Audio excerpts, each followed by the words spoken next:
കൃഷ്ണ ഗുരുവായൂരപ്പ ശരണം. ഗുരുവായൂരപ്പൻ്റെ ഉച്ചപൂജ കഴിഞ്ഞു, കളഭാലങ്കാരം കഴിഞ്ഞു, നട തുറന്നു കേട്ടോ. എന്നപ്പോൾ ഗുരുവായൂരപ്പന് ഇല്ലെന്നറയാണ്. നല്ല തിരക്കായിരുന്നു, ഒരുപാട് തിരക്ക് എന്ന് തന്നെ പറയാം. ധാരാളം കല്യാണങ്ങളുണ്ടായിരുന്നു. എല്ലാം കൂടി നല്ല തിരക്ക്. എന്താ പറയുക, പൂഴിയിട്ട ഉതരില്ല എന്നൊക്കെ പറഞ്ഞ പോലത്തെ തിരക്കായിരുന്നു. ഒരുവിധം ഭക്തജനങ്ങൾക്കൊക്കെ ഇല്ലെന്നറയുടെ കതിര് കിട്ടിയിട്ടുണ്ട്. അവസാനം ആ ലോറിയിൽ നിന്ന് തന്നെ ഉള്ളത് തന്നെ വാരി കൊടുക്കുകയായിരുന്നു. അപ്പോൾ അതൊക്കെ കഴിഞ്ഞു. എന്തായാലും നമുക്ക് ഗുരുവായൂരപ്പൻ്റെ ചതുർബാഹുവായ വിഗ്രഹത്തിൽ ഇന്ന് ഭഗവാൻ ഏത് രൂപത്തിലാണ് നമ്മളെ ഭക്തരെ കാണാനായിട്ട് കാത്തിരിക്കുന്നത് എന്നറിയാൻ വേണ്ടി പോവാം. ആദ്യം തന്നെ നമുക്ക് കിഴക്കേ നടയിലുള്ള മഞ്ജുളാലിൻ്റെ അവിടെ ഒന്ന് പോയിട്ട് മഞ്ജുളാലിനെ ഒന്ന് പ്രദക്ഷിണം ചെയ്ത് ഇങ്ങനെ വരാം. അങ്ങനെ വന്ന് നമ്മൾ ആദ്യം തന്നെ അത്തിമര ഗണപതിയെ ഒന്ന് കാണാനായിട്ട് വരാം. അവിടെ വന്ന് സർവ്വ വിഘ്നങ്ങളും മാറ്റിത്തരാനായിട്ട് പ്രാർത്ഥിക്കാം.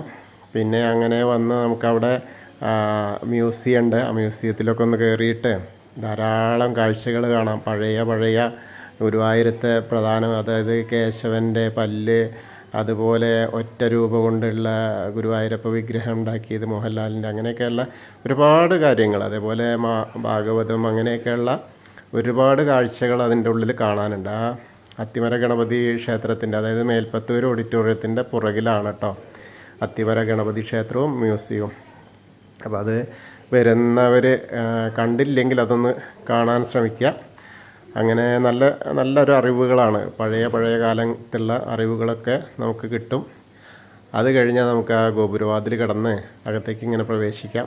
അങ്ങനെ പോരുമ്പോൾ ആ ഒരു കൊടിമരം കാണാം. കൊടിമരത്തിൻ്റെ അപ്പുറത്ത് വലിയ ബലിക്കല്ല് കാണാം. അതിൻ്റെ മുകളിലേക്ക് നോക്കിയാൽ ഗജരാജൻ കേശവൻ്റെ 2 കൊമ്പുകൾ കാണാം. അതിങ്ങനെ സ്വർണം പതിച്ചത്.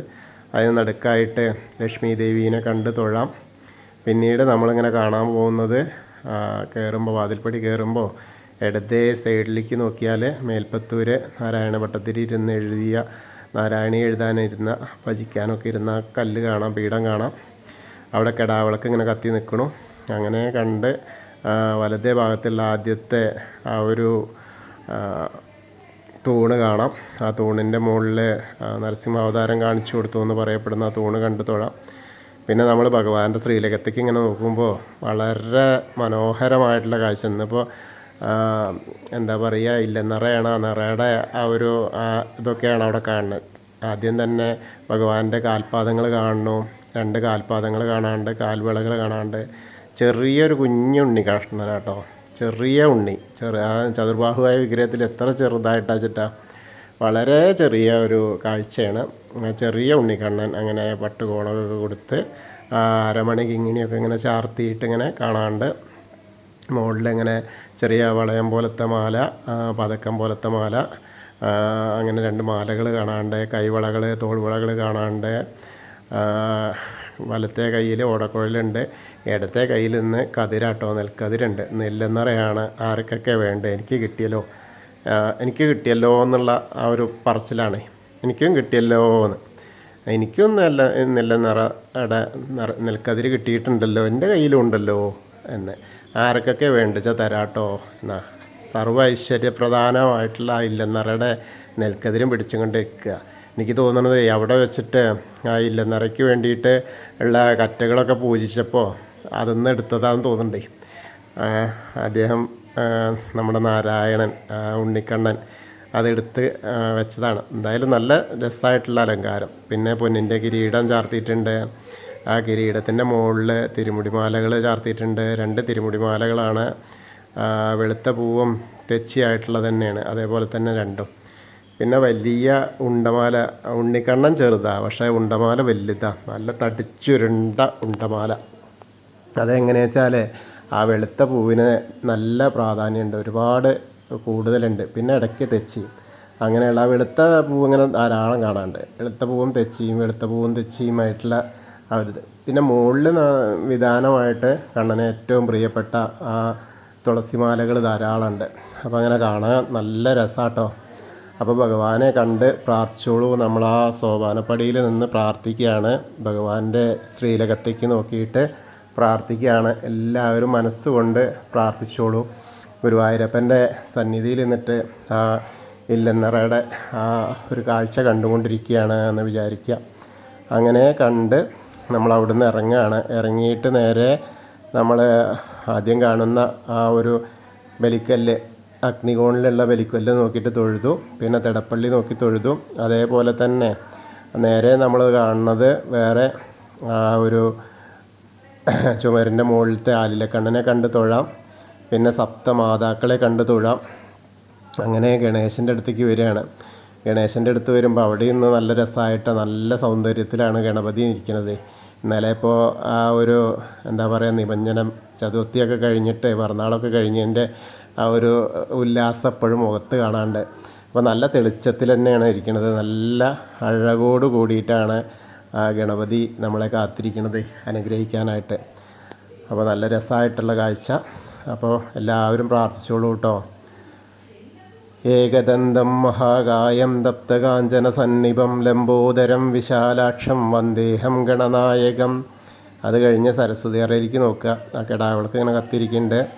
സരസ്വതി നമസ്തുഭ്യം വരദേ കാമരൂപിണി വിദ്യാരംഭം കരിഷ്യാമി സിദ്ധിർഭവതു മേ സദാ. അത് കഴിഞ്ഞ് അങ്ങനെ വരുമ്പോൾ കോർണറിലെത്തിയ ചെറിയ ഗണപതിയെ കണ്ട് തൊഴാം. പിന്നെ മത്സ്യം, കൂർമ്മം, വരാഹം, നരസിംഹം വരെയുള്ള രൂപങ്ങളൊക്കെ കാണാം. അത് കഴിഞ്ഞ് മേൽശാന്തിയുടെ അവിടെ വന്നാൽ അർച്ചന പ്രസാദം കിട്ടും. മേൽശാന്തി തന്നെയാണ് ഇന്നത്തെ ഉച്ചപൂജ ഉണ്ടായിരുന്നത്. അപ്പോൾ കോപ്പർമാരാത്ത് അച്യുതൻ നമ്പൂതിരിപ്പാട്. എന്നിട്ട് അവിടുന്ന് നമ്മൾ അത് വാങ്ങിയിട്ട് പ്രസാദമൊക്കെ വാങ്ങി ഇങ്ങനെ വരുമ്പോൾ വാമനരൂപവും ഗജേന്ദ്രമോക്ഷത്തിൻ്റെ രൂപവും ആ ഗരുഡാരൂഢനായിരിക്കുന്ന മഹാവിഷ്ണുവിനെയൊക്കെ കണ്ട് തൊഴുത് നമ്മളിങ്ങനെ അനന്തപത്മനാഭസ്വാമിയുടെ അടുത്തേക്ക് വരിക. അവിടെ വന്നാലോ അവിടെ നല്ല ചെണ്ടുമല്ലി മാലകൾ വെച്ചിട്ടുണ്ട്, താമരമാലകളുണ്ട്. എന്താ നല്ല രസമായിട്ട് നിറയെ തുളസിമാലകൾ ഇങ്ങനെ വിധാനമായിട്ട് ചാർത്തിയിട്ടുണ്ട്. എല്ലാം കൂടി കാണാൻ വളരെ മനോഹരം കേട്ടോ. അങ്ങനെ അവിടെ കണ്ട് തൊഴുത് നമ്മൾ ശ്രീകോവിലിൻ്റെ പുറകുവശത്തായിട്ട് വന്ന് സാഷ്ടാംഗം നമസ്കരിക്കുക. നമസ്കാരമൊക്കെ കഴിഞ്ഞ് തിരിച്ചിങ്ങനെ വരുമ്പോൾ ബാക്കിയുള്ള ദശാവതാര വിഗ്രഹങ്ങളൊക്കെ കാണാം. അതൊക്കെ കണ്ട് അങ്ങനെ കണ്ണനെയൊക്കെ കണ്ട് ഇങ്ങനെ തൊഴുത് ഇങ്ങനെ വരാം. മുരുകനെയൊക്കെ കാണാം. അത് കഴിഞ്ഞ് ഹനുമാൻ സ്വാമിയുടെ അടുത്ത് വരുമ്പോൾ ഒരു വെറ്റിലമാല ഉണ്ട്. കുങ്കുമം കുറച്ചേ ഉള്ളൂ, വെറ്റിലമാല ചാർത്തിയിട്ടുണ്ട് കേട്ടോ. അപ്പോൾ എന്തായാലും ഹനുമാൻ സ്വാമീനെ തൊഴുത് പ്രാർത്ഥിക്കാം. എല്ലാവരും പ്രാർത്ഥിച്ചോളൂ കേട്ടോ. ത്വമസ്മിൻ കാര്യനിര്യാഗേ പ്രമാണം ഹരിസത്തമ ഹനുമാൻ യജ്ഞമാസ്തായ ദുഃഖക്ഷയകരോ ഭവ മനോജവം മാരുതതുല്യവേഗം ജിതേന്ദ്രിയം ബുദ്ധിമതാം വരിഷ്ഠം വാതാത്മജം വാനരയൂതമുഖ്യം ശ്രീരാമദൂതം ശിരസാ നമാമി. ബുദ്ധിർബലം യശോധൈര്യം നിർഭയത്വം അരോഗത അജാഡ്യം വാക്പടുത്തം ഹനുമസ്മരണാത് ഭവേത്. ഓം നമോ ഭഗവതേ ആഞ്ജനേയായ മഹാബലായ സ്വാഹ. അങ്ങനെ ഹനുമാൻ സ്വാമിയെ കണ്ട് തൊഴുതു. രാധാകൃഷ്ണ വിഗ്രഹവും അതേപോലെ കാളിയമർദ്ദന രൂപവും അതേപോലെ ആ വെണ്ണക്കണ്ണനെയൊക്കെ കണ്ട് തൊഴുത് ആ ഓവിൻ്റെ അവിടെ വന്ന് പ്രാർത്ഥിക്കാം. അത് കഴിഞ്ഞാൽ നമ്മളെ താമരക്കണ്ണനെ, കൽപ്പകവൃക്ഷത്തിൻ്റെ ചുവട്ടിലിരിക്കുന്ന താമരക്കണ്ണനെ കണ്ട് തൊഴാം. പിന്നെ നേരെ മുകളിലേക്ക് ഇങ്ങനെ നോക്കിയാൽ കിഴക്ക് വശത്തേക്ക് നോക്കിയാൽ കൊടിമരം കാണാം. കൊടിമരം കണ്ട് തൊഴാം. അങ്ങനെ അതിന് ശേഷം ആ മണിക്കിണറും അതേപോലെ നൃത്ത അറയിൽ ആ കിടാവൾക്ക് ഇങ്ങനെ കത്തി നിൽക്കണം. ഇന്നിപ്പോൾ എന്താ പറയുക, നിറയുടെ എന്താ പറയുക കറ്റകൾ കുറച്ചൊക്കെ ബാക്കി ഇനിയുണ്ട്. അപ്പോൾ അതിങ്ങനെ കുറേശ്ശെ ഇങ്ങനെ കൊടുത്തേ ആണ് ആവുന്നത്. അപ്പോൾ അതൊക്കെ ഇങ്ങനെ കാണാം. അങ്ങനെ നമ്മൾ കുറൂരമ്മേനെ നാരദരെയൊക്കെ കണ്ട് വടക്കേ നടയിൽ കൂടെ ഇങ്ങനെ പുറത്തേക്ക് വന്ന് പ്രസാദ കൗണ്ടറിൻ്റെ അവിടുന്ന് ചന്ദനവും തീർത്തൊക്കെ വാങ്ങാം. പിന്നീട് എടത്തരികത്തുകാവിലെ ഭഗവതിയെ കാണാനായിട്ട് ഇങ്ങനെ പോവാം. ഭഗവതിയുടെ അവിടെ വരുമ്പോഴോ ഭഗവതിയുടെ അവിടെ വന്നാൽ നല്ല തിരക്ക് തന്നെയാണ്. അതിൻ്റെ ഇടയിൽ കൂടെ ഇങ്ങനെ നോക്കിയാൽ ആ ഒരു ഗോളകയാണ് ഇറക്കിയിട്ടുള്ളത്. ഇങ്ങനെ മുഖം ഒക്കെ ആയിട്ട് മുഖം മാറുവരെയൊക്കെയുള്ള വരെയുള്ള ഗോളകയാണ് ഇറക്കിയിട്ടുള്ളത്. പിന്നെ ഇങ്ങനെ ചുവന്നൊക്കെ പട്ട് ഉടുപ്പിച്ചിട്ടുമുണ്ട്. ചുവന്ന പട്ട് ഇങ്ങനെ വിധാനമായിട്ട് ചാർത്തിയിട്ടുമുണ്ട്. പിന്നെ ധാരാളം ചുവന്ന പൂക്കൾക്കാണ് പ്രാധാന്യം കേട്ടോ. നല്ല രസമായിട്ടുള്ള കാഴ്ച. അപ്പോൾ അമ്മേനെ കണ്ട് പ്രാർത്ഥിച്ചോളൂ കേട്ടോ. സർവമംഗളമാംഗല്യേ ശിവേ സർവാർത്ഥ സാധികേ ശരണ്യേ ത്രയംബകേ ഗൗരി നാരായണി നമസ്തുതേ. അങ്ങനെ അവിടെ തൊഴുത് പിന്നെ അങ്ങനെ വരുമ്പോൾ മമ്മിയൂരപ്പനെ കണ്ട് പ്രാർത്ഥിക്കാം. നമശിവായ നമശിവായ നമശിവായ എന്നുള്ള പഞ്ചാക്ഷരി മന്ത്രം ചൊല്ലിയിട്ട് മമ്മിയൂരപ്പനെ പ്രാർത്ഥിക്കാം. അപ്പോൾ ആ മമ്മിയൂരപ്പൻ്റെ ആ ഒരു അനുഗ്രഹം നമുക്കെത്തും. അങ്ങനെ വന്ന് കൊടിമരത്തിൻ്റെ അവിടെ വന്നിട്ട് വീണ്ടും തൊഴാം. ഭഗവാന്റെ ശ്രീലകത്തേക്ക് നോക്കിയിട്ട് ആ കുഞ്ഞ് കൃഷ്ണനെ കണ്ട് ആ നെൽക്കതിര് പിടിച്ച് ഓടക്കുഴലും പിടിച്ച് നിൽക്കുന്ന പൊന്നുണ്ണിക്കണ്ണനെ കണ്ട് തൊഴുത് നമുക്ക് കൂത്തമ്പലത്തിൻ്റെ അവിടെ വന്ന് തൊഴാം. പിന്നെ അയ്യപ്പസ്വാമിയുടെ അടുത്തേക്ക് വരിക. അയ്യപ്പസ്വാമിയുടെ അടുത്ത് വന്നാൽ നേരെ നമ്മൾ കാണുന്നത് ആ കിരീടമൊക്കെ വെച്ചിട്ടുണ്ട്, മുഖമൊക്കെ ഇങ്ങനെ ചന്ദനം കൊണ്ട് ചാർത്തി വരണു. നല്ല രസമായിട്ട് തന്നെയുള്ള അലങ്കാരം, ധാരാളം അർച്ചന പൂക്കളുണ്ട്. അപ്പോൾ അതൊക്കെ ഇങ്ങനെ കാണാം. പിന്നെ നമ്മൾ അവിടെ പ്രാർത്ഥിക്കുകയാണ് കേട്ടോ. എല്ലാവരും പ്രാർത്ഥിച്ചോളൂ. ഭൂതനാഥ സദാനന്ദ സർവഭൂതദയാപര രക്ഷ രക്ഷ മഹാബാഹു ശാസ്തേ സ്തുഭ്യം നമോ നമ.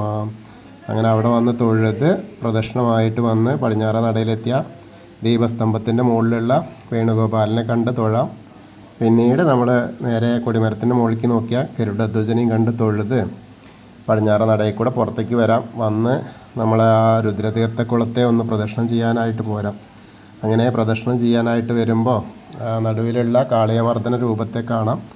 അത് കണ്ട് തൊഴുത് അങ്ങനെ നാരായണാലയത്തിൽ കയറിയിട്ട് പൂന്താന തിരുമേനി പൂജിച്ചിരുന്ന വിഗ്രഹമൊക്കെ കണ്ട് തൊഴുത് ഇങ്ങനെ വരാം. ഇന്ന് എന്താ വെച്ചാൽ എല്ലാ കാണുന്ന ആളുകളുടെയൊക്കെ കയ്യിൽ ആ നെൽക്കതിരുകളുണ്ട്. അതാണ് ഇന്നത്തെ ഒരു പ്രത്യേകത. അപ്പോൾ അതിങ്ങനെ കാണാൻ ഉണ്ട്, നല്ല രസമായിട്ട്. അങ്ങനെ ഭഗവതിയുടെ അവിടെ വന്ന് തൊഴുതു. പിന്നെ നമ്മൾ വലിയ ദീപസ്തംഭത്തിൻ്റെ അവിടെ വരുന്നിട്ട് ഒന്നുകൂടി ഭഗവാന്റെ ശ്രീലകത്തേക്ക് നോക്കി തൊഴാം. അങ്ങനെ നോക്കുമ്പോൾ ഇന്നത്തെ ചോതിപ്പൂക്കളൊക്കെ കാണാം. അവിടെയൊക്കെ ധാരാളം തിരക്കാണ്. അതിനൊക്കെ വരലൊക്കെ ലേശം ബുദ്ധിമുട്ടാണ്. എന്നാലും രാവിലെയൊക്കെ നല്ല തിരക്കായിരുന്നു, ധാരാളം കല്യാണങ്ങളായിരുന്നു. അത് കഴിഞ്ഞ് നേരെ നമ്മൾ ആ ഒരു കൂവളമരത്തെ ഒന്ന് പ്രദക്ഷിണം ചെയ്യാനായിട്ട് വരാം.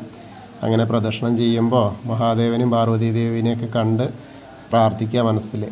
അപ്പോൾ അവരുടെ അനുഗ്രഹം നമുക്ക് കിട്ടും. അപ്പോൾ ഇന്നത്തെയും ഉച്ചപൂജയും കളഭാലങ്കാരമൊക്കെ കണ്ടു തൊഴുതു. എല്ലാവർക്കും ഗുരുവായൂരപ്പൻ്റെ അനുഗ്രഹം ലഭിക്കും. കൃഷ്ണായ വാസുദേവായ ഹരയേ പരമാത്മനെ പ്രണതക്ലേശനാശായ ഗോവിന്ദായ നമോ നമ. ഹരേ കൃഷ്ണ. ഗുരുവായൂരപ്പ ശരണം.